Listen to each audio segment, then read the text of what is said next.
Olá, estudante! Seja bem-vindo a mais essa videoaula. Eu sou a professora Daisy e hoje eu vou falar com vocês sobre as medidas descritivas.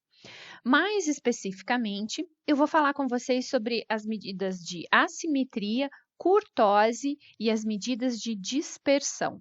Todas elas calculadas a partir de um conjunto de dados que não está organizado em uma tabela de distribuição de frequências. Esse nosso conjunto de dados é sobre o peso de 33 peças produzidas por uma máquina, certo? Peso em gramas. Bom, nós temos aqui 6 medidas, onde essas 4, que são desvio médio, variância, desvio padrão e coeficiente de variação, são medidas de dispersão. Essas medidas, elas indicam o quanto os dados estão próximos da média ou afastados da média, a média do conjunto de dados. Ok? Então, todas elas são classificadas como medidas de dispersão, descrevendo a dispersão do conjunto de dados. Nós temos o coeficiente de assimetria, que indica se o nosso conjunto de dados tem alguma cauda mais alongada para o lado direito ou para o lado esquerdo.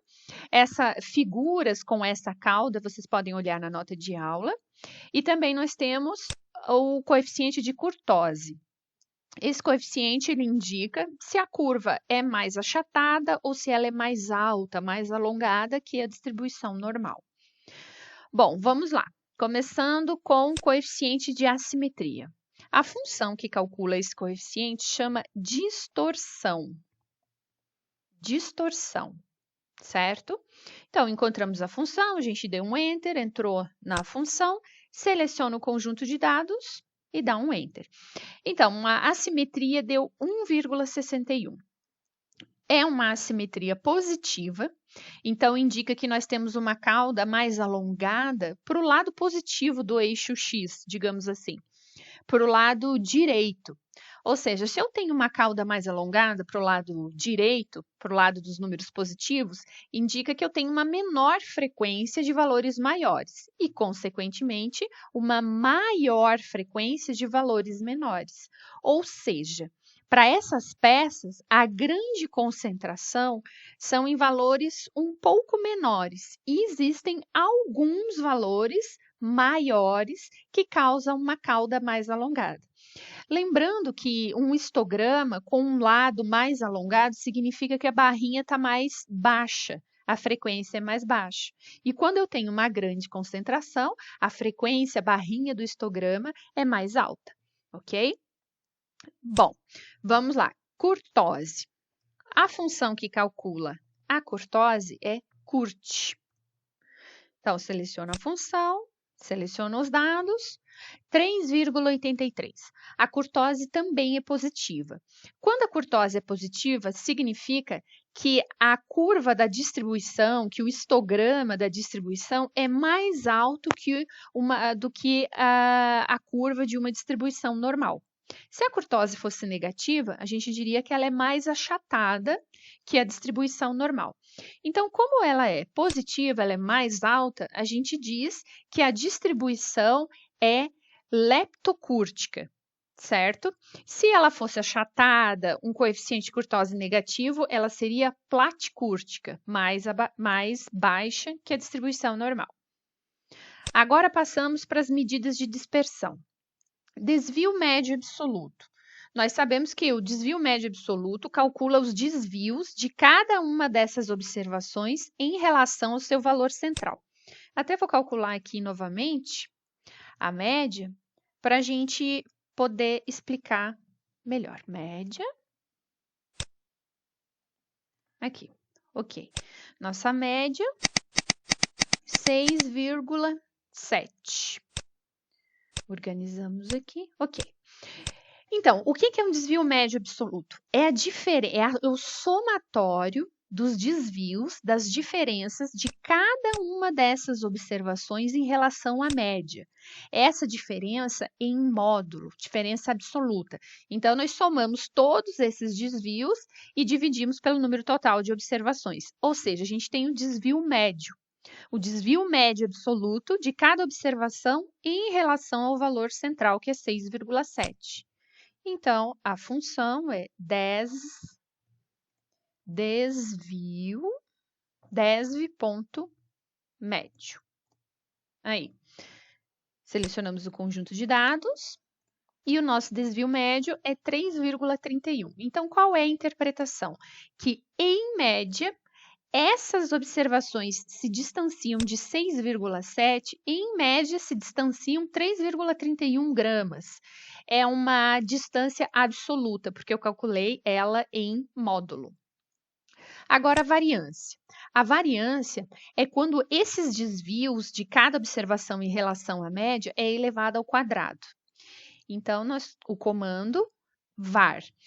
A variância, ela pode ser calculada para a população e para a amostra. Então, a gente tem o comando var, somente var, ele calcula a variância com base em uma amostra. Mas se eu usar o var.p, calcula a variância com base em toda a população. Qual é a diferença? Quando eu calculo a variância para uma população, eu divido por N. Pelo número total, eu dividiria por 33. Quando eu uso a variância calculada na amostra, ao invés de eu dividir por 33, eu dividiria por 32, N menos 1. Então, e com certeza, o que a gente mais usa é calcular a variância baseada numa amostra, porque raramente a gente tem acesso a toda a população. Então, eu vou mostrar para vocês só var, somente var, que eu já sei que calcula a variância baseado na amostra, né? Vai dividir por N menos 1, que no caso seria 33 menos 1, 32, certo? A variância 20,74. Qual é a interpretação dessa medida? Significa que, em média, essas observações se distanciam do 6,7, em média, 20,74 gramas ao quadrado. A variância são os desvios elevados ao quadrado, ou seja, a unidade da variância também fica ao quadrado. Então, fica difícil você interpretar que a média é 6,7 e os dados se afastam dessa média 20,74 gramas ao quadrado. Fica difícil de compreender. Então, surge o desvio padrão, que é a raiz quadrada da variância. Mas nós temos a função desvpad, aí selecionamos o conjunto de dados, 4,55. Agora fica mais fácil de entender. Olha, a média é 6,7, mas em média as observações se afastam desse valor 4,55 gramas. Ou seja, a distância média das observações em relação à média é 4,55. Ou seja, quanto maior o desvio padrão, variância e desvio médio, quanto maior esses valores, mais dispersos, mais distante da média as observações estão. Se eu tiver um desvio padrão muito próximo de zero, por exemplo, meu desvio padrão vai ser zero se todas as observações forem iguais. Então, se as observações tiverem pouquinha diferença entre uma e outra, o meu desvio padrão vai ser bem pequeno, certo? Qual que é a diferença, né? Qual é a vantagem usar desvio médio e desvio padrão? As duas medidas são medidas interessantes, mas a mais usada é o desvio padrão, principalmente pela facilidade dos cálculos nos modelos, porque o desvio médio ele usa um módulo, o que dificulta um pouco os cálculos. Então, os mais usados são variância e desvio padrão, ok? Qual que é melhor? Não tem melhor, são duas medidas que calculam a mesma coisa de formas diferentes. Seria, por exemplo, quando você mede a temperatura, você pode medir a temperatura em graus Celsius e graus Fahrenheit, por exemplo. São duas maneiras de medir a mesma coisa, só que de formas diferentes. Não tem melhor nem pior. Bom, e por último, a gente tem o coeficiente de variação. O coeficiente de variação é uma medida relativa. Ela mostra a relação que existe entre o desvio padrão e a sua média, ou seja, quanto que o desvio padrão representa da média. Olha, 0,68. Eu posso multiplicar, eu posso apresentar ele assim em decimal, ou eu posso multiplicar por 100 para ficar em porcentagem, 68,02%. Então, significa que a dispersão dos meus dados é 68,02% da média, certo? Qual que é a vantagem de usar o coeficiente de variação? O coeficiente de variação não tem unidade, porque é desvio padrão, que está em gramas, dividido pela média, que está em gramas, então corta a unidade e ele fica decimal, sem unidade. Então, eu consigo comparar a dispersão de conjuntos de dados com unidades diferentes.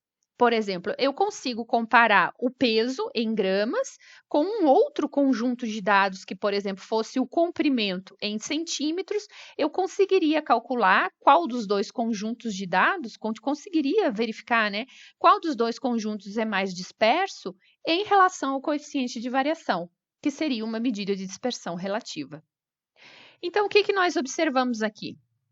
Esse conjunto de dados, ele é assimétrico positivo, é uma curva mais alta do que a normal e ele tem uma dispersão de 68% do valor da média. Ok? Bom, é isso. Espero que vocês tenham aprendido e até uma próxima. Tchau, tchau!